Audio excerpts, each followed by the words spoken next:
in 2050, the population of Africa is going to double. Let's pause for a minute and think about it. Let's think of where we are now, the situations that we find ourselves in now, and just double it in our minds. I'll give you 30 seconds to think through that.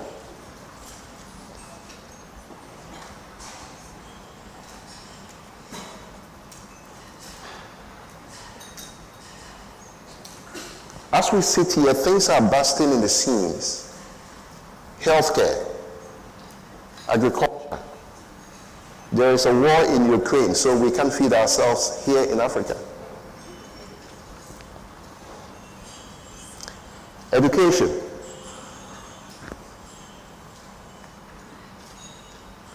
I don't think we've really thought about this thing and given it the attention that I think it deserves. But hopefully with all of you and with our help, we would be able to dig in a bit deeper, try to understand it, come up with certain things that we can start doing now from today, going forward. And the format is going to be, I would ask Adiki a question, then I'll throw it back to the audience. And if Selassie, if you can help us to engage those that are online, and then all of us become panelists and everybody becomes a keynote speaker, and then everybody becomes a moderator, and we have a vibrant conversation. All right. So to you, I did a little digging, right? I know people at Wesley Girls, and I was told that you were a fierce athlete. That's my first question to you. Can you tell us about that? Well, I did the long distance, 1,500. I'd say that it helped build my stamina, and the other thing for me it did was to build my confidence in front of people. Okay. Because I was running in front of the whole school. And to do 1,500 meters, I was a skinny person. I see myself as very fat now, but I was extremely skinny in front of all this group of people, running and having people cheering, people from different houses cheering, and knowing that you were holding the flag for your house. So how you performed impacted the brand and reputation of your house. Yeah. Fantastic. So this almost afternoon, you'll be holding the flag. We're talking about ethics and then leadership. And sustainability. And sustainability, yes. So what are the present ethical and leadership challenges facing Africa's future as we sit here? Well, I'd first like to take it from ethics, and I think Prof spoke a lot about ethics, and I'll take ethics and look at the way we do things, the moral compass that guides us in doing things that are right and things that are wrong. So you're looking at ethics from that point. Then I'll take leadership and talk about who's a leader. So when I talk to a lot of people, they'll say that, you are the big leaders and we are the small people. And I always tell people that a leader, everybody's a leader. So from the person who's cleaning the office, the person who's cleaning or sweeping the university campus, to the one who's the vice chancellor and the lecturers, we are all leaders. And why are we leaders? We are leaders because we need to have a vision where we want to be. And that vision, we come at it and drive it and get others to follow us to achieve it and to inspire people. So if I'm the one cleaning and I'm leading, I have a group of cleaners with me. The values and then the behaviors that I exhibit is what is going to drive all the other cleaners to clean in a way that builds the environment, builds an environment that creates a certain brand that people look at and recognize that this is where I want to be. So I want to be in Prof's University, I want to be University of Ghana, because I go there and I see the way University of Ghana looks like. This is the place I want to be. Then we as lecturers or students or we in the corporate world, if I'm a student and I'm leading things and doing it in a way that is morally right, doing the right and the wrong things, knowing that if I do the wrong thing, this is how it impacts the rest of the student body. If I do the right thing, this is how it encourages others to drive ethical behavior. Then I'm coming from an ethics point, but I'm also leading that way. And then we sit at the head of the organizations or institutions where we are. And we are leading and setting a certain, I'd say, I think Prof used that word, which was what I remember speaking about it yesterday. It's modeling a certain behavior that everybody looks at and says, this is what I want to be like. So I was taken aback. So in the past, I typically do my work, and I didn't really think about how people saw me. It was all about, this is what I need to deliver, and this is how I'm going to deliver it. So one day somebody approached me and said, oh, I'd like you to mentor me. And I said, oh, why do I need to mentor you? I don't mentor people. I'm doing my work. And then she said, oh, but do you know that a lot of people look up to you and you inspire us? And I stood back and said, wow. So you're doing things and you're not checking out to see that who is watching me and who is learning from what I'm doing. So how am I impacting people? And one of the things that the person says, I like the way you're very firm. If you make a decision, you want to make sure that's the right thing, but you do it in a way that is respectful, but you make sure that everybody knows that this is wrong and this is right. So when we're talking about ethical leadership, that is the kind of thing that we need to do. How are we showing the way? What compass are we giving people to know that what you're doing is right and is wrong, and you get that group of people to follow you so that they exhibit that behavior. And that is what all of us need to work towards. Okay. So before you had mentioned that we need to do it. We need to show the way. Who is the we? The we is me, everybody here. Everyone? Everyone. Okay. Because we all have a role to play, and there's change in numbers.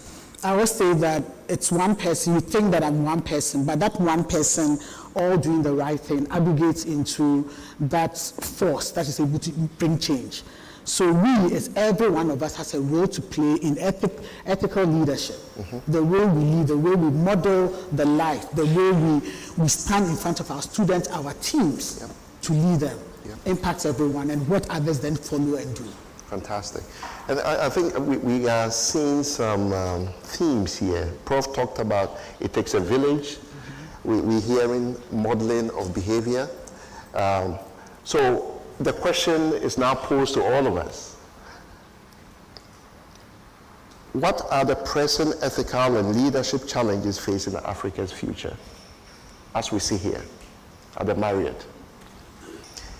And comments, questions, all welcome. I think one of the biggest challenges, and we're sharing with a few colleagues, and I think Prof alluded to it earlier, is how to reconcile to the young people what we are teaching them or modeling to them with what they are seeing in society.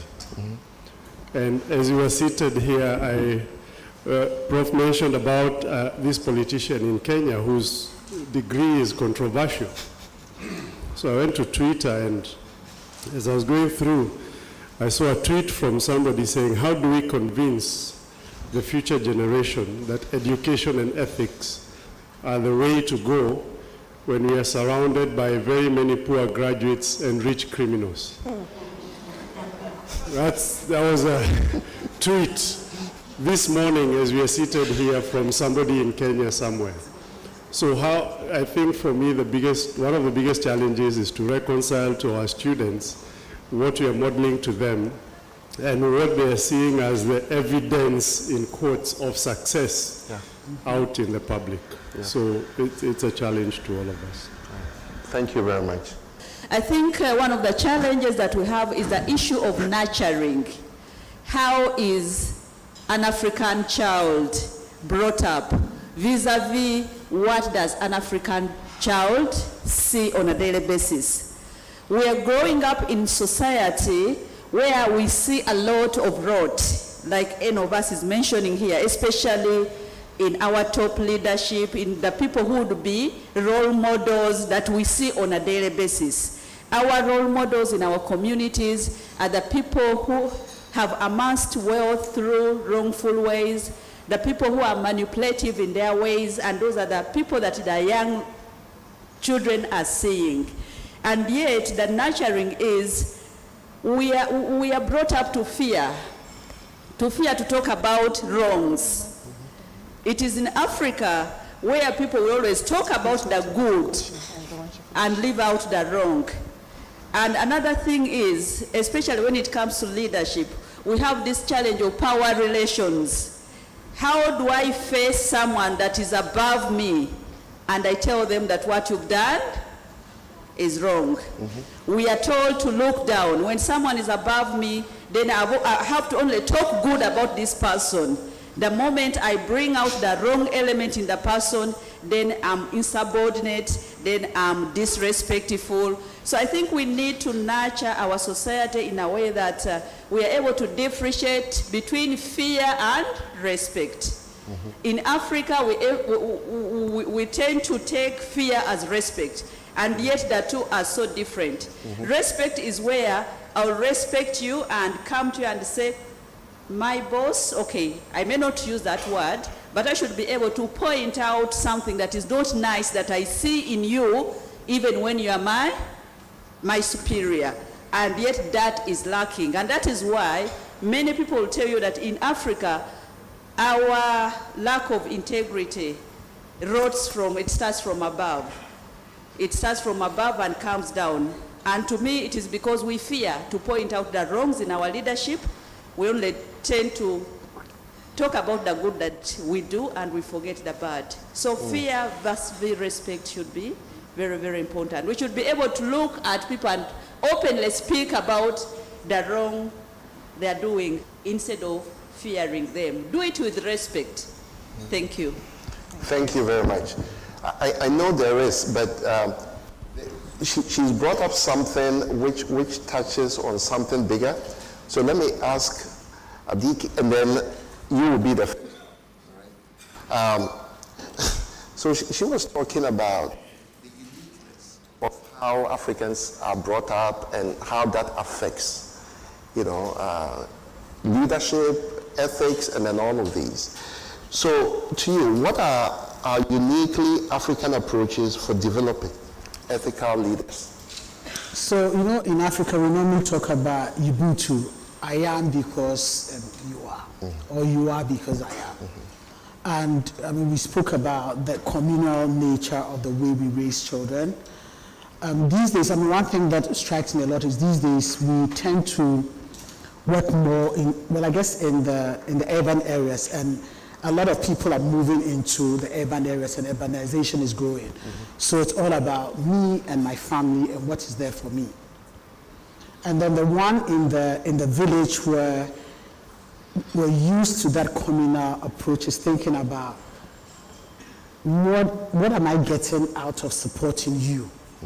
What can I get out of me seeking my own interests? So you have the tension between let's be communal, but individualism. Because if I come from an individualistic approach, I'm getting the benefit, I'm not sharing with you. But I think it has its pros and cons. Pros in the sense that if we are thinking about raising people together, and even if I'm not raising you, but it's a community, and I can talk about what you're doing, I think it's up to us when we see things wrong, that we speak up, and we talk about it. So you're not my child, but you're doing something wrong. I don't know you. I can speak to you, but in a respectful manner. And I think when the lady was talking, she spoke about our leadership. I think we come from a culture where it respects authority. So you cannot, and I remember when I was young, and my siblings and I say, what's wrong with our mother? So she's talking to you, you look at her, oh, you don't respect her, you're looking at my face. She's talking to you, bend your head. And so you don't respect me, and I'm talking to you, you're looking away. So it's like, what does she want us to do? Look at you, or not look at you. And that's the kind of culture that we raised in. So at one point, the person is talking, you want to talk, explain that what you're doing is wrong. You say, who are you, a child? A child doesn't have the right to speak. But that, you want to move away from that kind of system, where you are allowing young people to be able to speak up and talk to elders, but in a respectful manner about things that had been done that probably is not going well. Yeah. So if you take our educational system, I mean, you go to school, I don't know how it looks like now, but from my experience, you typically cannot, when your lecturer is speaking, your lecturer knows it all. So as a student, you're unable to make any comment. And if you're writing your paper as a student, you're unable to, you shouldn't be researching outside. It's what the notes that you've been given is what you are responding to. And anything outside, it's not basically recognized.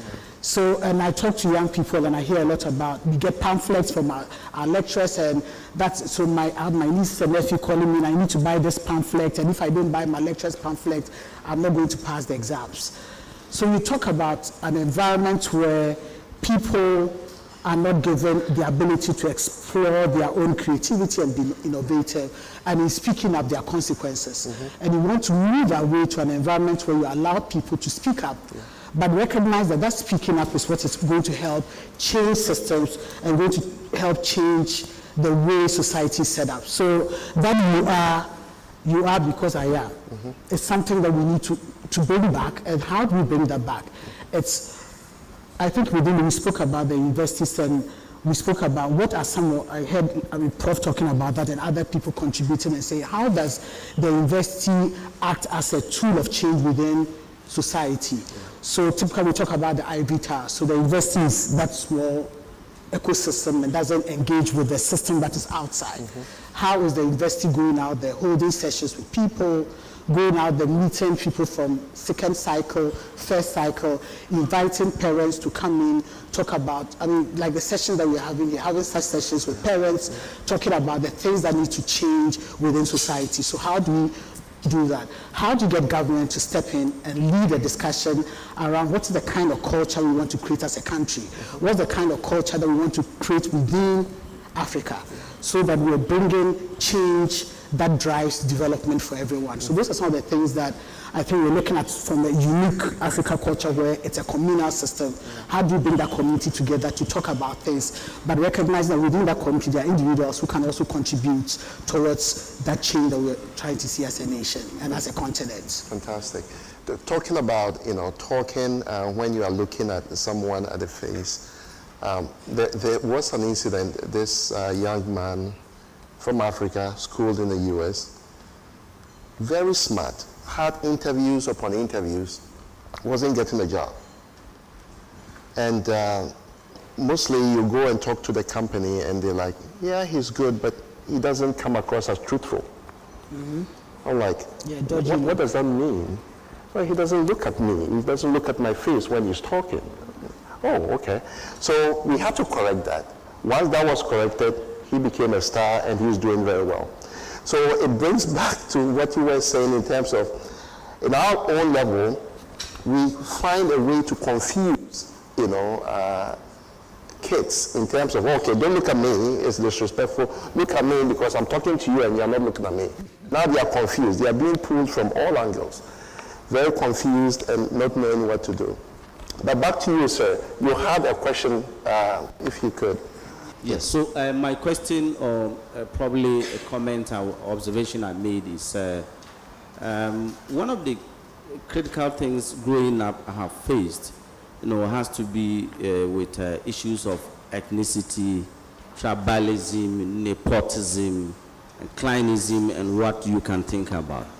If we talk about, just even look at Ghana, right from the political leadership to even our educational institutions, the amount of favoritism, the amount of, this is my clansman, this is my clanswoman. And so if there is an opportunity even for job placement, you have people who are more qualified, yet they are not put in the job because he or she is not from my clans, is not from my community. And so if we have this attitude, again, even if you go to the continental level, we get there. It is about, this is my Ghanaian friend, this is my Nigerian friend. So any opportunity that comes up, I am looking at an opportunity to bring my Ghanaian friend closer, to bring my Nigerian friend closer, or a Kenyan friend closer, without considering how qualified, that fellow would be like, without allowing the fair playing ground for us to compete. And so these are issues that as Africans, if we do not really, I don't know how we can overcome this. Probably Madam would help us how we can overcome that. But I think that it is something unethical which is we must do away with. Otherwise, we would surely get to a point that I don't know where we'll be getting to. So those are my observations. I want, Madam, if you have some comments to make on this, that will be helpful to all of us here. Thank you. So I think that one of the key issues is how we're raising children and how the way we raise children and the environment that we provide even within universities and I guess the educational institutions help. So I look back after university. I remember before I went into university, I wanted to study law and kind of went to my dad and said, well, I want to study law, but I'm not sure I also want to study English, and then what do I do? And his feedback to me was, well, you have to make a call, what you feel passionate about, which was done. But then he said something that, and he knew why I asked that, because we had a relative in one of the universities, and I was asking, thinking that if you could connect me so that that person could help with admission. Then he said, Adiki, in this world, you can only make things on your own. If you seek help from people, there's always a payback time.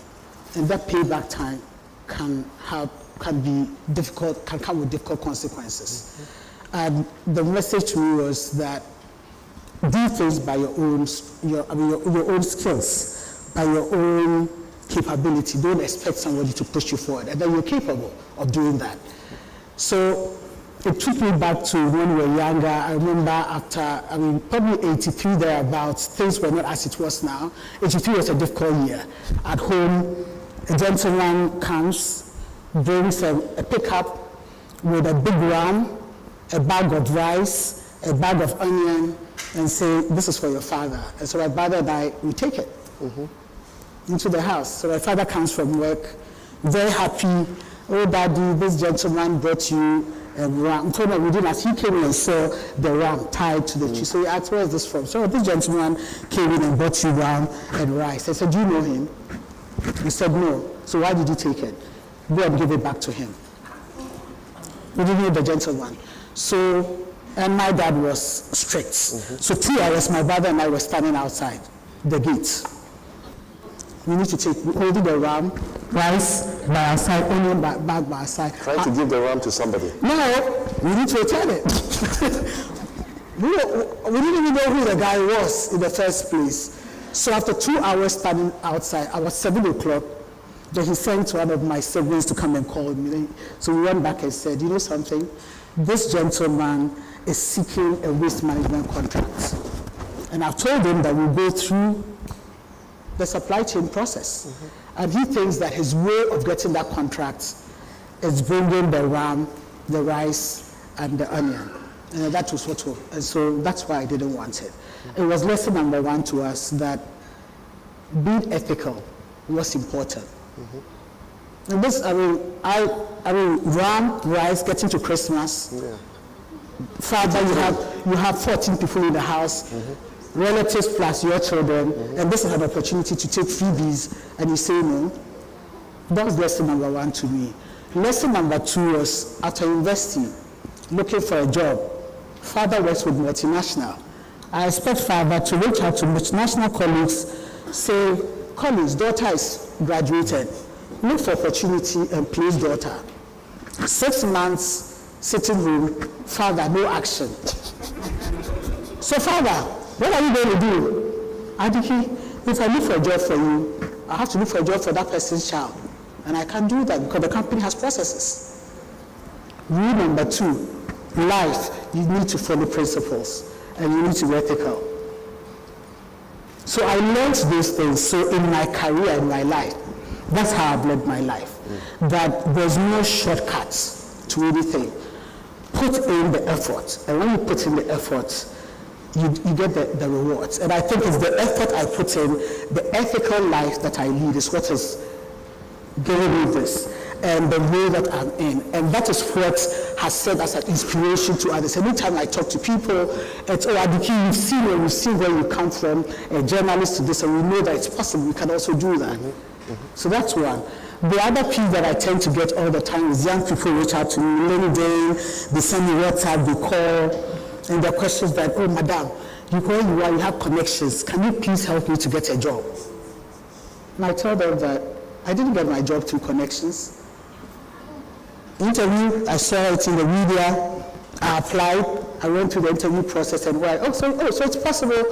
I said, yes, it's possible. And I tell them, look around people in Union. Nobody entered Union through connections. They went through the interview process and they made it by their own. So it's exhibiting that ensure that each of us, in the roles that we play, wherever we are, those are the things that we are telling people, is how we got to where we are. If it is in the right way, not the wrong way, share that with people. It's where people learn that if this person was able to make it, then I can also make it that same way. So it's that behavior, the story that we are telling people, showing them the way. And then we also need to step up a bit more. I know that typically we are more interested in getting done with our lives and moving on and dealing with our personal lives. But how are we putting ourselves out a bit more to share what we're learning, the way we use our leadership or ethical leadership to drive positive change with people. So going out there and share the narrative and the story with others, I think that I encourage all of us to do, because through that is what people learn that it's possible. And then they can then pick up from that and then also keep spreading the message. That's why we're going to create the change in Africa. Fantastic, fantastic. Yes. My name is Dr. Lillian Omoke from Kenya, representing the University of Embu. I want to start by quoting one popular speaker by the name Patrick Lumumba. He's Kenyan, and he says something about the tragedy of Africa. With regard to corruption, he says that if a person commits a corrupt aspect in Japan, they kill themselves. In China, they are killed. But what happens to them in Africa? We actually, like in my context, front them for political positions. And not only fronting them, but they win. So, whose values, when we say that we are teaching values, whose values are we teaching? There is something Dr. Ogutu said, that now the young people have shifted their interest from careers that were traditionally seen to be prestigious, in quotes, and they are having clamor for political positions and procurement positions. This is what they see. It has become culture now in our countries or even institutions that you cannot head an institution that deals with money and you come out of that institution as a poor person or as a moderate person. If you don't steal, your own people, even the ones who have raised you, will ask you, are you foolish? Why haven't you accumulated what others have? So the tragedy here is that that has become part of our culture. It has also become institutionalized. Then how do we come out of this? In the Kenyan Constitution, we even have a chapter on ethics. It's 10 years now, over 10 years, the 2010 Constitution. But since then, to date, we are still dealing with issues of integrity at the national level, at the other lower levels, and it has become part of our culture. Then my question, how do we deinstitutionalize, if there is such a term? Thank you. I was going to talk a bit about what she said, and I think I'm going back to Prof's thing. I was talking about that yesterday with a colleague of mine, as the fact that I think Prof spoke about it, about data-driven information. But mine is telling the story. I think we're saying the same thing, by telling the story of those who are doing the right things. Yeah.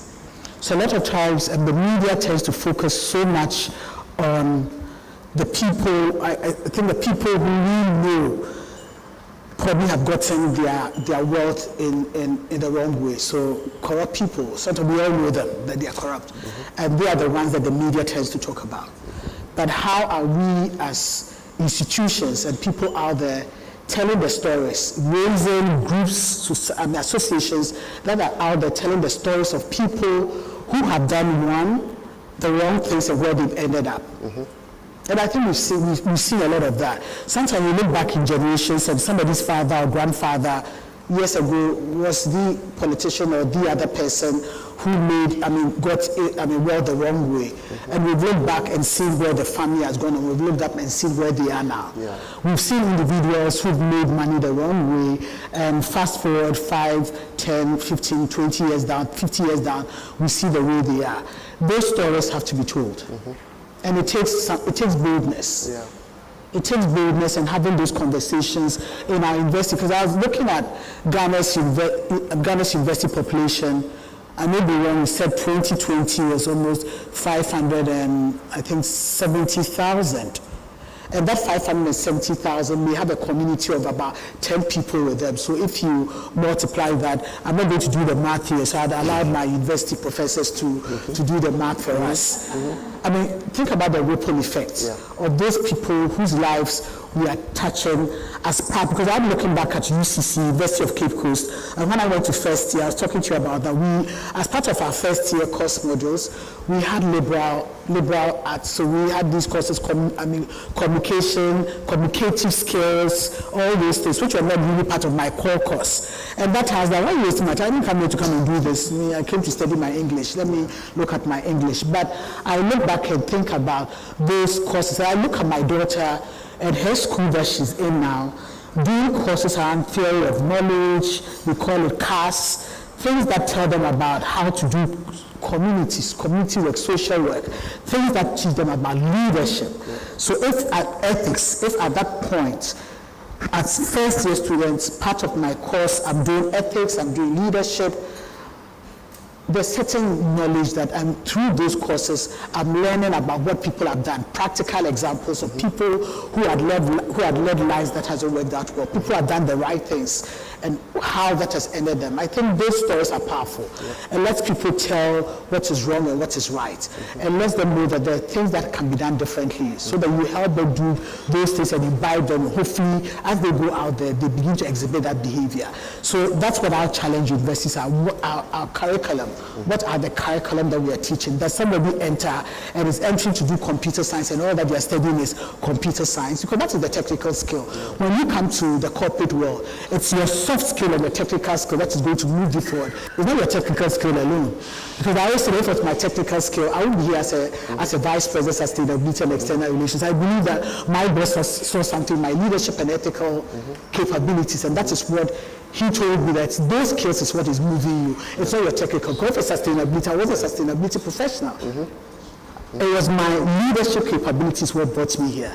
And so if you're teaching people, then you're bringing in people to talk about how they've achieved that, what they've done to set them where they are. People know that it's possible to reach where you are without breaking the rules and the laws. So I think that those are some of the things that I'll tell Doc, that those are the things that we can start doing in our universities to change the paradigm and change the narrative. Yeah. Thank you very much. There was a question behind. Yes, please. Sorry. Oh, I raised my hand earlier. Okay. I'm sure we're not trying to say that our cultures have some inherent problems. For example, the issue of either looking up or looking down when talking to somebody, I don't think that in itself is a real problem, because I come from a culture where you stand up to talk to someone Then in some other part, in the western part of Nigeria, when you want to greet someone, you will have to prostrate if you are a man, then a woman, you have to kneel down. So when we pitch a culture against the other, we may not be getting it right. But even in our cultures, for example, we have neighbors who live opposite each other. So this one sweeps in the morning, sweeps it to the other neighbor. That one also sweeps it to this other neighbor. They are sweeping, they are cleaning, but at the end of the day, they are pushing it to the next person. I think one of our major problems is the issue of transparency and being honest. For example, look at the issue of gender issues that are going on here globally.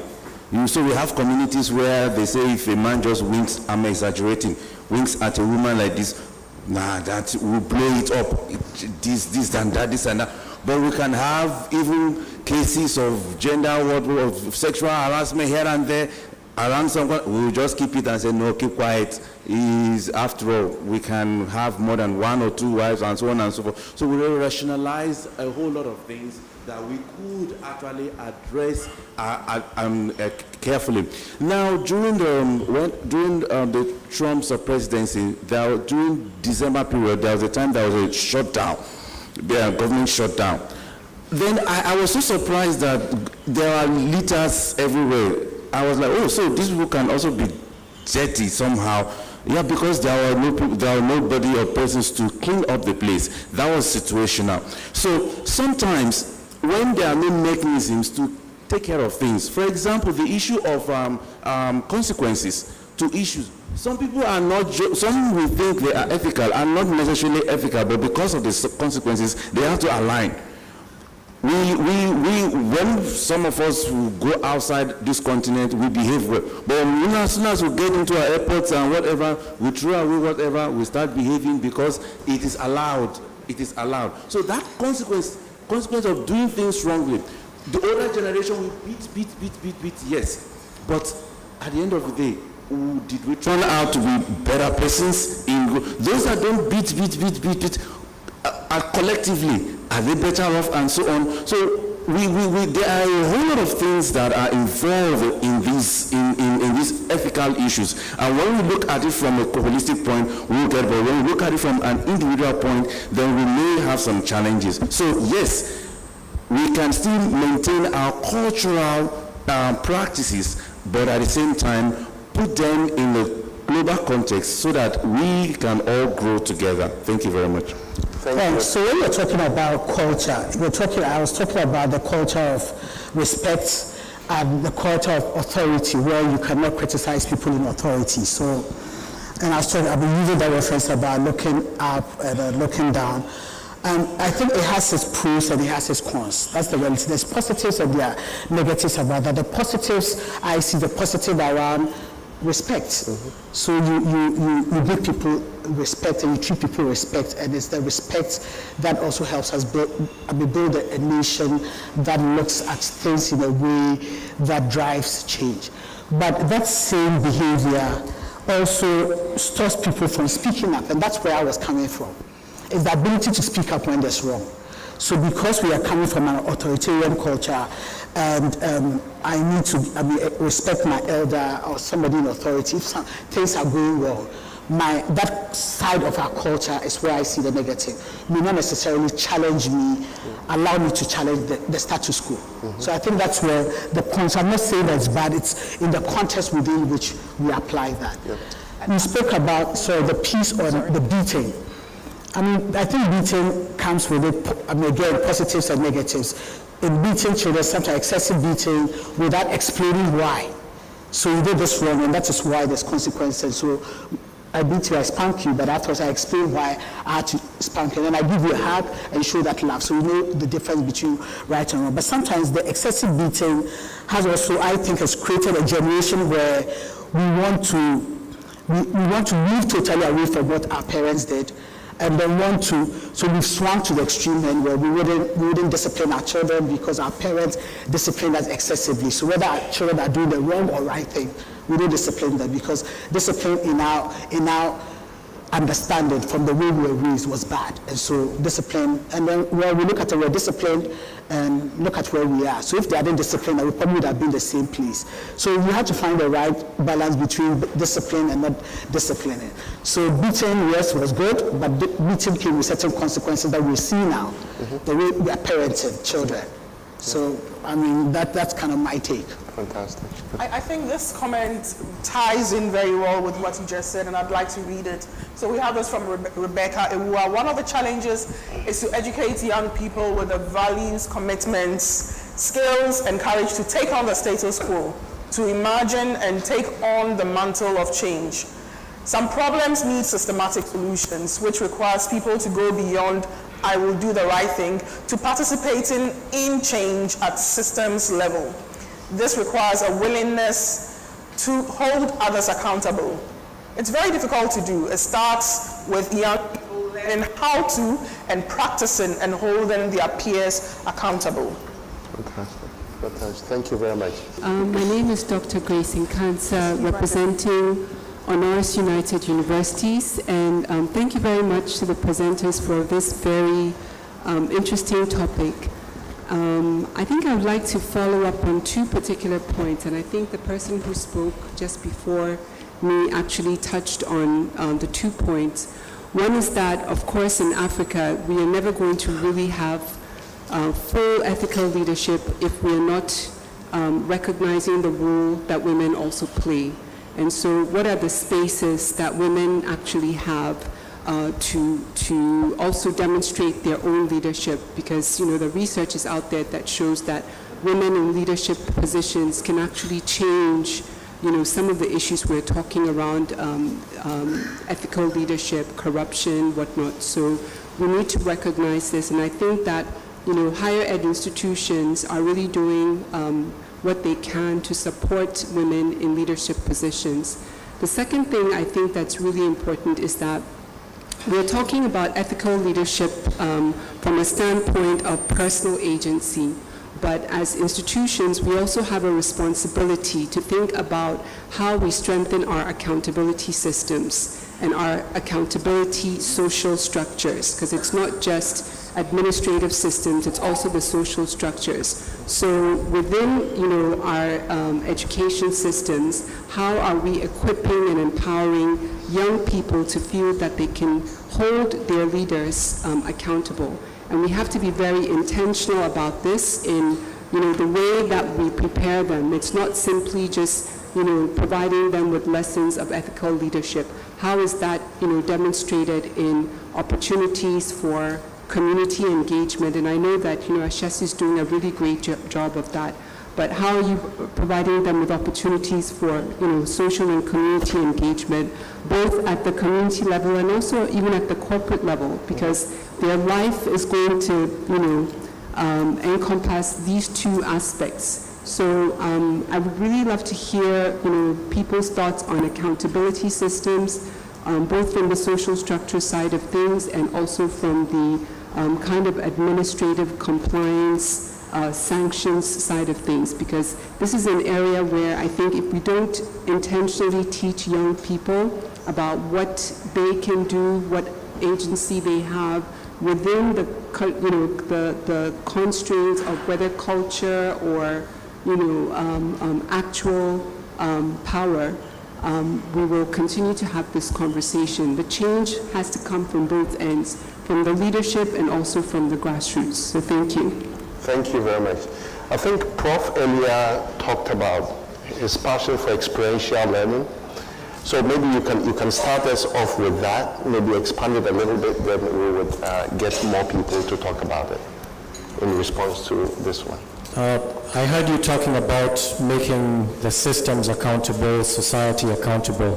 So responding at a societal level rather than only just at the individual level. So admittedly, most of what I spoke about was at the individual level and even at the institutional level, with the idea that these people will then go out there and be role models or leaders in their own rights, leaders of institutions, people who can influence policy and then change society. But yes, there is a role for acting at a societal level from the get-go. And here universities can be involved. So we can influence policies, we can push certain policies that will make the country more ethical and champion that. We can speak out on behalf of those who can't speak out for themselves because they are more likely to be targeted than we are. But so these are different ways of trying to influence society, to have this impact at the society level. I don't know if that shed lights on what you were talking about. Thank you very much. There is one thing that keeps on coming up, right? So generally, students spend about 4 years, undergraduate, higher education. They spend more years before they get there. Where does it really start in terms of them, all the things that we're talking about, the ethics? We are talking about the responsibility of higher education. Are we putting too much responsibility on higher education? Or, that's where we need to really talk about this thing here. Should we go back to primary? So this is open to all. Maybe you can start us off. I think it's a continuum. So you start from the home. You have to start from the home as parents or as family. What are the principles and values you're teaching your children, teaching them between good and wrong? And then you take that into the primary school. How's the curriculum built around ethical principles, values, and leadership systems? So how do we imbibe that at the primary level? And then you take it to a secondary school, you're telling the same thing. So your curriculum is also including aspects of that. Then you bring it to university so that right from home, I'm picking up the values of what is good and right. And at home, there are consequences for good and right. So I know if I did good, this is what the result, and if I did bad, this is the result. And I take it same to primary, I take same to secondary, and I take same to university, and I bring same to the corporate world. So if I take from the corporate world, for example, and I take my company, we have the code of conduct, we had our code of ethics.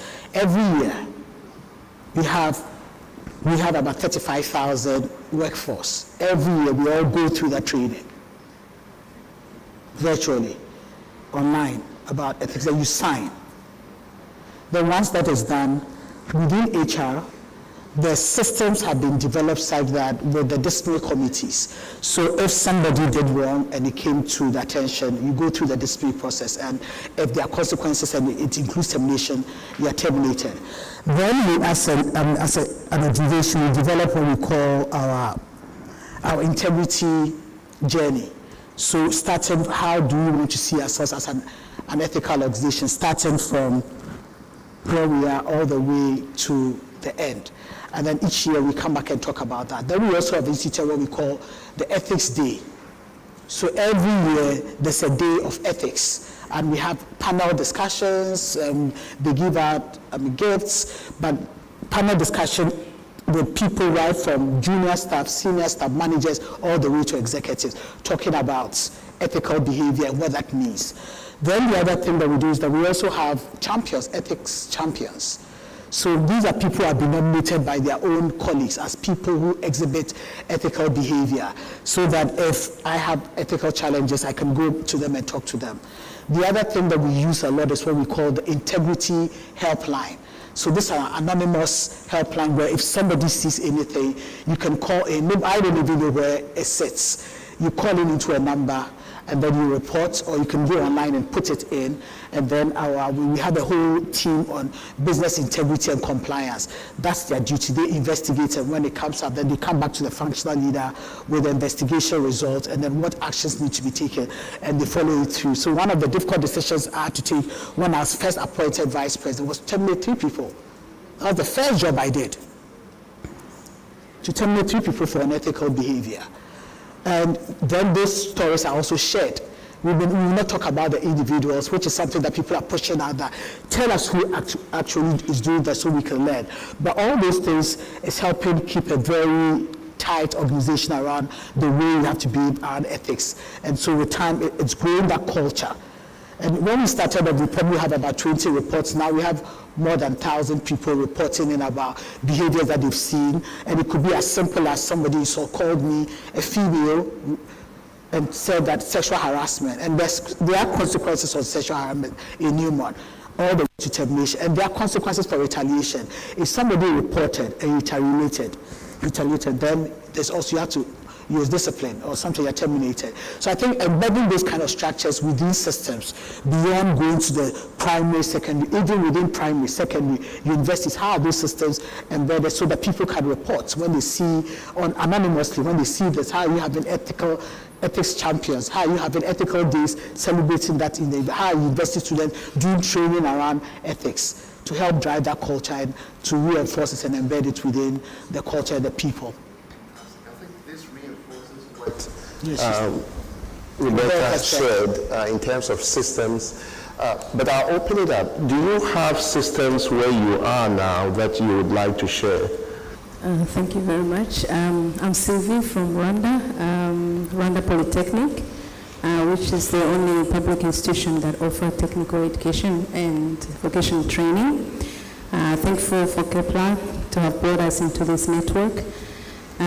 So what we are doing in Rwanda, or what we are trying to do is making sure that the students coming from outside entering in our institution, these values, the ethics, the leadership skills are incorporated in our teaching, because one of the mode of training that we give is a competence-based training. So how do you evaluate a student as being competent? So these aspects of ethics, integrity, attitude at work, because it's hands-on, they work in teams, and we try to emulate what they would do at the workplace. How do they get there? And the challenge mainly is, of course, is making sure that the teaching staff understand these aspects and put them in their teaching activities, or the support staff as well, who are, in that environment. So what we are trying to do is to make sure there is a collective mindset around these issues, so that the students, even though he was not exposed in his prior years to these, make sure that when he gets into our institution is exposed to these aspects. So that's where the challenge come in, and it reflects on what Rebecca said, how do you build a system that has these values, that culture, so that a student is also gets to these aspects of accountability and so on. On the other side, when in Rwanda, maybe you have heard about it, we have Umuganda. But literally how this is a grassroots cultural value, where Umuganda, it's where normally in former years in a community you want to help your fellow neighbor to do something. Maybe he has to cultivate the land, he doesn't have the support, and then other community members come and support him, and then next time they do that. So how do we bring this Umuganda into our students? And when because we train to get the skills, technical skills, so they do this from what they've learned. So let me give an example. If there is a community member who needs a shelter, students collectively come and build the house, because they are maybe studying construction. You have those in electrical engineering, you have those in construction. They come together and they work to solve that problem of that community member. So those skills come into it, the ethical and leadership, because we are doing that work for a community, but also a sense of belonging, of being connected to the community, to where they are, to the problems that the society is having. And we want these students to be connected to their community, identify the challenges they're having, and then think of solutions. So these come into their training, but also when they finalize, their studies, work on projects, you find that they try to look in a community problem and try to maybe to produce a product or a solution. Other things are basically around that, and the challenge, as I said, is building that system among the staff community, because when they are exposed to these values, they also get transformed along the way. Thank you. Thank you very much. Let me adjust the question a little bit, right? So we're talking about ethics, here. Is it that Africans, we are more corrupt than other people from other places? Or is because there aren't systems in place? The systems. Okay, I heard systems. Because there are no systems in place, that is why the perception, or maybe because we don't have a whole lot of money, the little that people take becomes a bigger deal. All right, I see.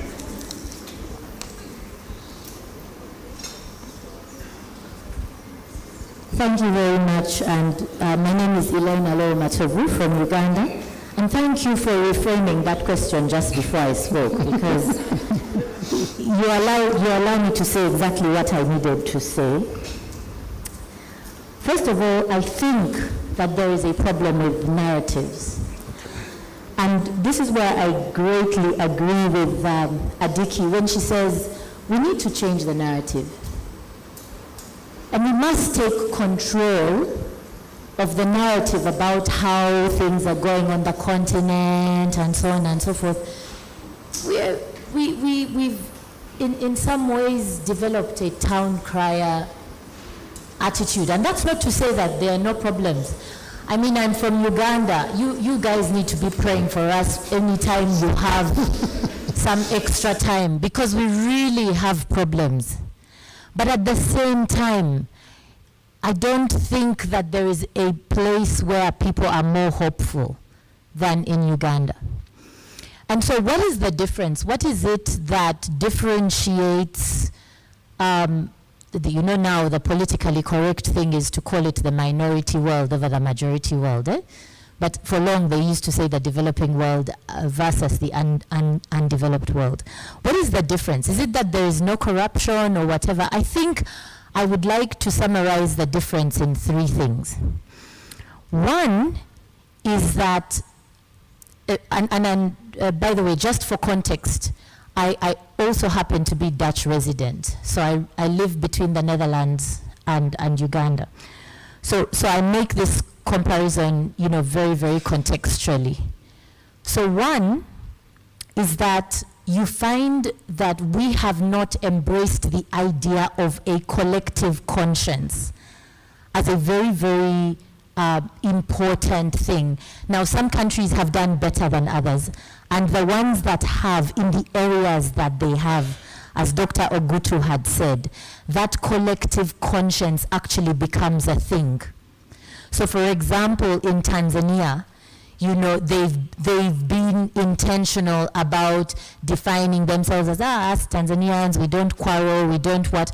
And, the more that you speak into that narrative, it actually becomes a thing. And you begin to see it in the collective conscience and the way that people behave. Rwanda is doing a good job with that as well, and I think the previous speaker sort of spoke into that. So I think one of the things that we have to do is to think about developing our collective consciences and actually branding, nation branding. And this is not a very complicated thing, especially given how much we like to use Twitter, Today, if you want to start a war, wars are started and lost and won every day on Twitter.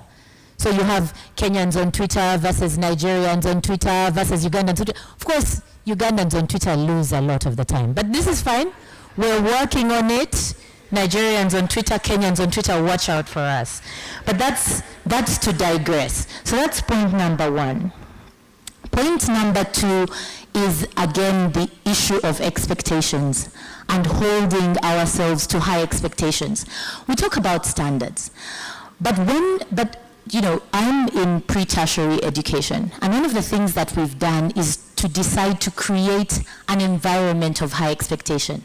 And we've seen that people actually thrive, and children thrive. So we are teaching under 18s. So we've seen that once you hold someone to high expectations, it's not even a discussion. You just know, oh, I know you're going to do great. They will do great. That's what Madame Adiki's dad was doing when he let her sit at home for 6 months. He's like, girl, I gave birth to you. I have high expectations of you. So no, I'm not going to get you a job, and see where she is today. So we do have evidence of it. I think we should clap, really.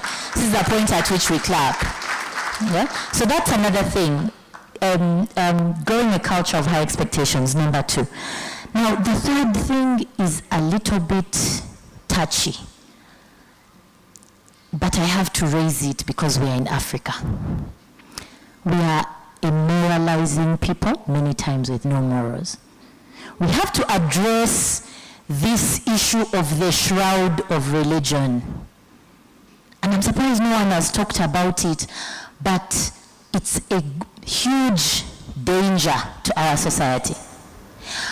As long as people cover themselves in the shroud of Christianity, I can only speak about Christianity because I come from a mostly Christian country. I don't know if it's happening in Islamic countries. But people shroud themselves in this blanket of Christianity, and they expect us to accept 1, mediocrity, 2, downright bad manners, hypocrisy. In fact, we have added hypocrisy to sin. This is an area where you can count on us to be consistent. And no one wants to talk about it. No one wants to say, my friend, it's not okay for you to throw around Bible verses when we are not seeing the impact of that in your life. My relatives in Kenya, you know what I'm talking about. And these days, your politicians don't even care to quote the correct scriptures. And it's okay. You've not called them out. This is not okay. So I think as we talk about ethical systems, we really have to address the danger of religion, religious beliefs, let me call it, within that system. But here, one of the greatest culprits is Christianity. I fear for the return of Christ, because if he were to return and find what we are doing, he might go back. So as we begin to think about these ethical systems, I think we also need to address the issue of Christianity. That's point number 3. The last one is to start thinking about the elements of emotional intelligence and being very intentional about them. The interesting thing is, you will find again the difference between, as you asked earlier, the two societies, is that if we are strong on there are 4 or 5 elements of emotional intelligence, interestingly we'll come out with the same results that Christianity is trying to achieve. That's why when you go to the minority nations these days, the churches are empty. But their society has the results of the Christianity that we want. So we need to think about these 5 elements. Number 1, self-awareness,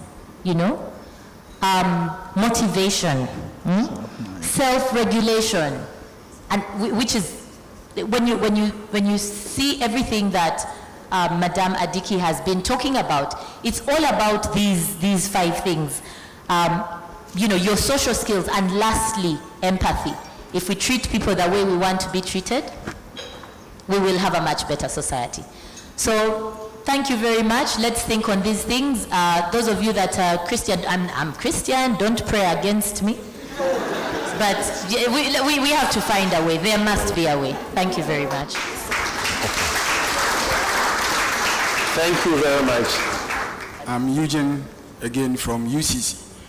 I think a gentleman asked a question. I think he was the first person or so. He was sitting, so I didn't see myself on the screen. And the answer Madame gave, it was good. She was talking about the principles of the father, honesty. But the question was about tribalism. And I think this is a golden opportunity for us to address this, because I was talking to my brother here, he says from Nigeria, and said it's the same thing in Nigeria. I'm sure Rwanda, Kenya, Uganda is the same thing. I want to talk about it because we have situations where you need to come from a certain region before you can be vice chancellor of an university in that region. Maybe not only in Ghana, you have to be a bootlicker. Maybe you have to even swallow the boot of an HOD, a dean, or provost before you will be promoted from perhaps senior lecturer to also prof, blah, blah, blah. And it's something that is happening in the academia. But one professor of sociology, he's late, Professor Dominic Kofi Agyemang, said, the more education you get, the more detribalized you become. But unfortunately, in the academia, there is tribalism. And so you will not see meritocracy, but you see nepotism, ethnocentrism. And at times you'll be working with your friends, Ghanaians, maybe Kwawu, Achem, Ashanti, or I'm from the Volta region, and you are with them, and because you don't understand their language, they change the language. And I think ethically it's even wrong because we are all chatting. Why suddenly change the language to a language that I don't understand? So I want us to address this issue. Your father's principle was wonderful, but people are getting positioned because of certain tribes. And our sister from Rwanda spoke about the genocide. I don't want to go there, but I learned it was a so-called journalist who said something on radio that let's go and kill these people. I mean, he used a very bad language, and it resulted in all that happening, and it's happening everywhere. So I believe this is a golden opportunity for us to talk about ethnicity, tribalism. Martin Luther spoke about that in America, 39 years, he was killed, but he made an impact. Nelson Mandela did that, he was in prison for 27 years, but he came out to be the president.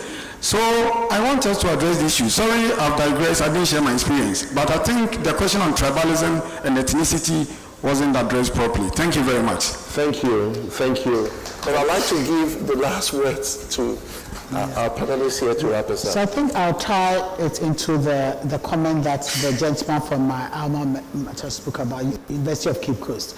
I think we didn't speak a lot about that, but it's the accountability or accountable systems that we have in place and then the standards. So what is the hiring procedures that we have? Do we have clearly defined capabilities and skills that we look for when we're hiring? So I think that the way we hire will determine it's a great influencer of the way the culture of an organization will be. And so we're talking about, the nepotism and all that, but I believe that if your hiring system has your clear criteria on who you're hiring, it's not looking at where you're from. It's looking at your capability from a leadership and from a technical point of view. And so my thinking is that if you're following that process, that should be able to set you on the right path. The other thing that we need to think about is what kind of accountability systems do we have? I spoke about the code of conduct, the code of ethics, but it's our processes, the rules that we govern, the standards that govern the organization, or the institution, the university institutions are critical. So the standards will be, if we're training students, how are we going to do that? What is it that we're looking for? What kind of leader, what kind of student do we want to graduate? And what do we want to be known for? And I think setting all those things up will help us build the character of the students that we're looking for. And that kind of student that we build are the students that will come out into the nation to lead a continent and a country that is ethically driven and that rules and develops itself through good leadership. So kind of that's the way I'd like to sum it up. It's the ethical leadership, it's the systems that we have in place, and it's defining where we want to be and making sure that we're leading and governing and teaching our students according to that. Okay. I hear there's a student who has a comment. Is he? Yeah, please go on. Hello, my name is Beatrice Kabu from Ashesi University, and I'm really inspired by the stories and the discussions, and particularly your story, right? But what happens to, from personal experience, I have friends who keep saying their parents have already set the opportunities, they have their positions already, right? And I have quite a number of friends who are like that. So what happens to me with no connections, but my friends who have these connections already, right? And say I can't afford to go 2 months without a job. My family depends on me, right? Am I to watch my friends keep climbing up the ladder while I hold on to my ethics, jobless, with nothing to do?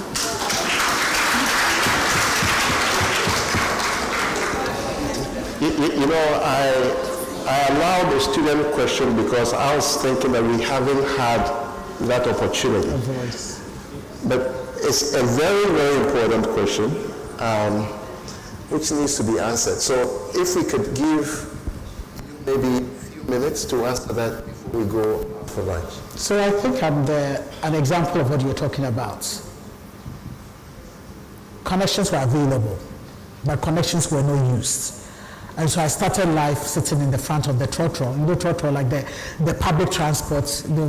I get the front seats because I had to go to work and I didn't have a great job, I didn't have a car, but it's the values that you've been taught in Ashasi. The things that you've learned in Ashasi is what is going to determine what you become in future. It's not the connections, because the connections can get you there. After the connections, now you get into the organization. It's your performance that is going to take you. It's not the connection. So connection can get you only this far. The rest is who you believe in, who you are, and the way you perform is what is going to take you. So hold on to your ethical values. Don't give it up. It will pay off in future. For now, it doesn't look like it's paying off. And you look back 5 years, 10 years down the line and see your mates and say that, well, they got the connections and started off. I didn't get the connections. I got in the right way. But because of my ethics and the leadership capability I have, this is where I am. So don't give up. Okay? An excellent response today, but let's all think of where we started from. 2050, we are doubling. We are bursting at the seams, as we say here. Even if we are able to double everything, the universities, hospitals, it wouldn't be enough. So just think about it and then make sure that every action that you take from here, there is a level of urgency in it because all of us need to be having this conversation. Thank you very much. And I'll give it back to Sabati.